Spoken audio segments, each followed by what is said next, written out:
Hello everyone and welcome back to my YouTube channel with another informative and useful video. So guys, in this video I'm gonna be show you how to fix Face ID is not available.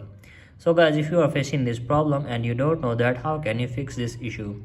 So guys, today in this video I'll show you how can you fix it. So let's start our video without wasting any time. So guys, our first step is to open settings, and from here guys scroll to below and tap on general and then tap on software update, and make sure that you are using the updated version of iOS. If you don't have updated version, then update the device first and check if the problem is fixed or not. If you are having still this problem, then again open general, scroll down and here tap on shutdown and shut down your iPhone to 15 to 20 seconds, and after that open it again and check if the problem is fixed or not. If you are having still this problem, then the next solution is here. You can see the accessibility, so simply tap on it. From here guys scroll it down and here you can see Face ID and attention, so simply tap on it. From here guys, what we need to do is just simply you have to just simply turn on this toggle from here.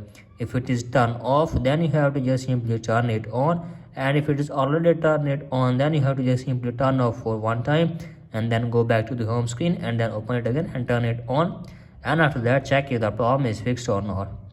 If you still have this problem, then you have to just simply scroll it to below and here tap on Face ID and passcode. Enter your iPhone passcode.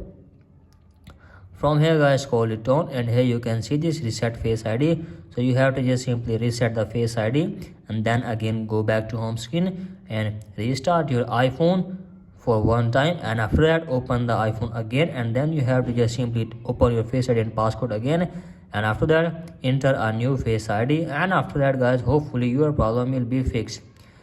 Guys, trying all of these steps, you have to make sure that there is not dust or anything in the from the notch. If there is any dust, then you have to just simply clean it, and after that try this step, and after that hopefully your problem will be fixed. So guys, do this and after that hopefully your problem will be fixed. So in this way you can easily fix your problem. So that's it for today's video. Hope this video helps you. If the videos helped you, then please subscribe to my YouTube channel as well. Thank you.